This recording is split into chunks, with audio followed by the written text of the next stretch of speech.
নমস্তে মিত্রগণ, বর্তমান সময়ে যেভাবে এই যে হিন্দু মহিলারা কান্নাকাটি করছে, এটা কি ষড়যন্ত্র হতে পারে? আপনারা ভেবে দেখেছেন কোনোদিন? না তো গলায় দড়ি দিতে বলো, আর না হলে বিষ আনতে বলো। বিষ তো ফ্রি পয়সা পাওয়া যাচ্ছে। আমার 5 লাখ টাকা লোন নেওয়া, সব মহিলারা এসছে আমার বাড়িতে, এসে বলছে লোন শোধ করো। আমি কি করে করবো? চলো আমার বাড়িতে কি অবস্থা। শুভেন্দু অধিকারী এসে, তুই গদিতে বসে আছিস, তুই কি করছিস? মানুষকে এরকম করে ওই হিন্দু ধর্মতে সবকিছু তো নষ্ট করে দিচ্ছিস। আমাদের ঈদটা করতে দিক, আমরা গরুগুলো বিক্রি করি, কিছুটা যেন অন্তত মুক্ত হয়। হিন্দুদের এইভাবে বাঁচানো যায় না দাদা ভাই, এইভাবে একদম টোটালি বাঁচা। শুভেন্দু অধিকারী মহাশয় ভুল করছেন। নির্দিষ্ট সালে যেমন কুরবানির প্রথা চলছিল সেই প্রথা চালু করে। তোমরা বিষ খাবে বলছো তো? হ্যাঁ, তো তাদের উৎসাহিত করা হতে পারে, তো তাদের অর্থ দিয়ে ভিডিও করানোও হতে পারে। তো কারণ মুসলিমরা সামনাসামনি এই কথা বলছে, কিন্তু বাস্তবে দেখা যাচ্ছে, আমি কালকেই গিয়েছিলাম এক জায়গায়, সেখান থেকে এখনও গরু কিনছে তারা। ঠিক আছে, তারা একদিকে বলছে যে গরু কিনতে হবে না, কিন্তু তাদের জিভের লোভ এবং হিন্দুদের আস্থা বিশ্বাসকে যেভাবে নষ্ট করার চেষ্টা করে তারা গোহত্যা করে, এটা কিন্তু তাদের মনের অন্তরের জিনিস, এটা মাথায় রাখবেন। আর সবচেয়ে দুঃখ লাগে সেই সব হিন্দুদের জন্য যারা, এটা কালকেও হয়েছে আমার সঙ্গে, যে তারা নিজেদের স্বার্থটা বোঝে, সেই গরু বিক্রিটাই তাদের উদ্দেশ্য। আমি নিজের অভিজ্ঞতা আছে, আমি এই নিয়ে বিগত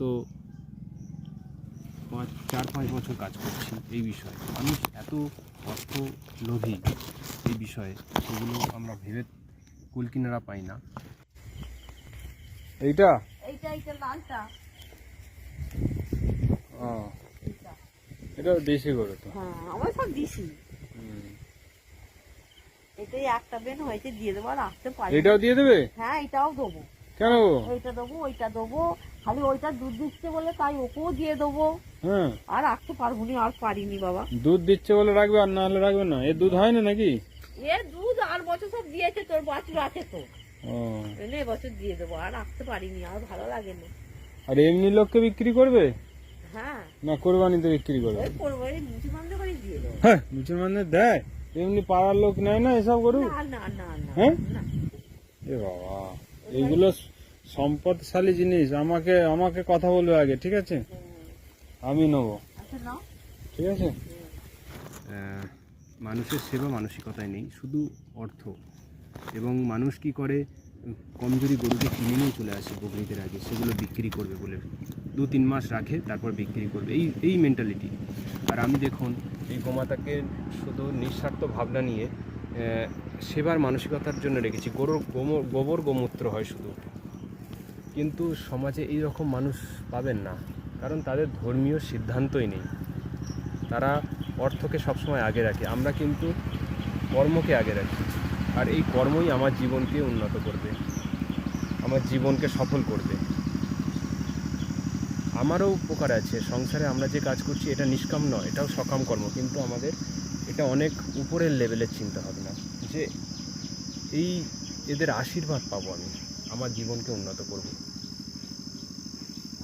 এদের সঙ্গে আমাদের এখানে বড় তফাৎ, যেহেতু গুরুকুল এবং ধর্মীয় শিক্ষা নেই, তার জন্য এই বড় অধঃপতন। এবং তার সঙ্গে আমাদের যে সরকার ছিল আগের, সেই সরকার যদি আগে থাকতে এই নিয়মগুলো চালু করতো, যে 14 বছরে যেটা 1950 সালের নিয়ম আছে, সেটা যদি চালু করতো, তাহলে আজকে এই অবস্থা হতো না আমাদের। তার সঙ্গে জৈব কৃষিকাজ, প্রাকৃতিক কৃষিকাজ, গোবর গোমূত্রকে কাজে লাগানো, সরকারকে উদ্যোগ নেওয়া, এটা তো সংবিধানে আছে আমাদের। মানে এদের সংরক্ষণ করার বার্তা দেওয়া আছে, কারণ এরা তো অমূল্য আমাদের মানব জগতের জন্য। এদের সেবা করলে আমাদের লাভ। এর গোমূত্র গোবরকে আমি কাজে লাগাই, তো এই বিষয়গুলো ছড়িয়ে দিন আপনারা একটু শেয়ার করুন মানুষকে, যে এখনও মানুষ আছে যারা শুধু সেবার জন্য, এটা আমি বকরিদের সময় কিনে এনেছি, আবার বললাম আপনাদের, শুধু সেবার জন্য এর গোবর গোমূত্রকেই কাজে লাগাই, এর দুধও হয় না। আমাদের এই মেন্টালিটি চেঞ্জ করতে হবে, যে দুধের জন্য গরু পুষবো, তাহলে গোরক্ষা হবে না। কারণ গোরক্ষা করতে গেলে দুধ ছাড়াও গোবর গোমূত্র শেষ জীবন পর্যন্ত দেয়, তাকেই কাজে লাগাতে হবে, তবেই কিন্তু গোরক্ষা হবে। বন্ধুরা, এটা মাথায় রাখবেন। এই দেখতে পাচ্ছেন আমাদের সম্পূর্ণ প্রাকৃতিক কৃষিকাজ, এগুলো হচ্ছে দেশি মুগ,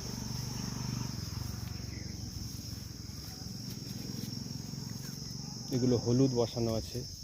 এখানে দেখুন ঢেঁড়স,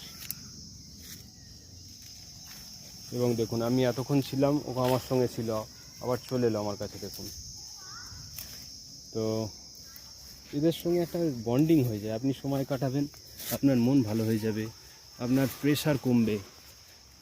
এই দেখুন শসা, জৈবিক শসা, মানে কোনো কেমিক্যাল ছাড়াই, জীবামৃত, ঘনজীবামৃত কিংবা গোবর দিয়ে সম্পূর্ণ।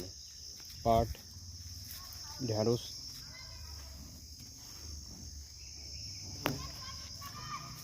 এগুলো গাজর হয়েছিল, বেগুন আছে, দেখতে পাচ্ছেন সব কেমিক্যাল ছাড়াই, কোনো রকম রাসায়নিক স্প্রেও করা হয় না এখানে এখানে করাই। তো আমরা যদি সঠিকভাবে গোবর গোমূত্রকে কাজে লাগাই তাহলে কিন্তু গোরক্ষা হবে এবং আমাদের মাটি ভালো হয়ে যাবে। আর মাটি যদি না আমরা ঠিক রাখি, এই মানবজাতি ধ্বংস হয়ে যাবে, এটা মাথায় রাখবেন। কারণ শাকসবজি সবাইকে খেতে হয়, যতই আপনারা মাংস আহারে সাপোর্ট করেন, শাকসবজি কিন্তু সবাইকে খেতে হয়। একজন শাকাহারী ব্যক্তি সারা জীবন কিন্তু শাকসবজি খেয়ে কাটিয়ে দিতে পারে, ফল খেয়ে কাটিয়ে দিতে পারে, কিন্তু দেখবেন বেশিরভাগ যারা মাংস আহার করে 2-1 দিন খায় সপ্তাহে, কিন্তু তারা শাকসবজি বেশি খেতে হয়। তাহলে আমরা কিন্তু শাকসবজি খেয়েই বেঁচে আছি বিগত 6-8 বছর, 8 বছর 9 বছর আমরা শাকাহারী, তো আমরা বেঁচে আছি, কোনো অসুবিধা নেই। আমরাও এক সময় মাছ মাংস খেতাম, কিন্তু যখন বুঝলাম তখন ছেড়ে দিলাম যে না, এটা ঠিক নয়। তো আপনারাও একটু ভাববেন, কাউকে কষ্ট দিলে আমাদেরও কষ্ট পেতে হবে, এটা মাথায় রাখবেন। এটা সোজা হিসাব একদম। এবং আমাদের এইগুলো শিখতে হবে, তাহলে কিন্তু আমরা গোরক্ষা করতে পারবো।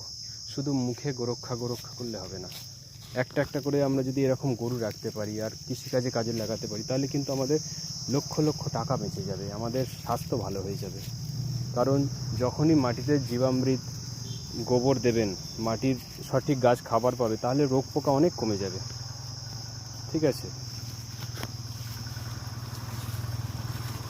এই দেখুন চলে আসছে। নমস্তে, জয় গো মাতা।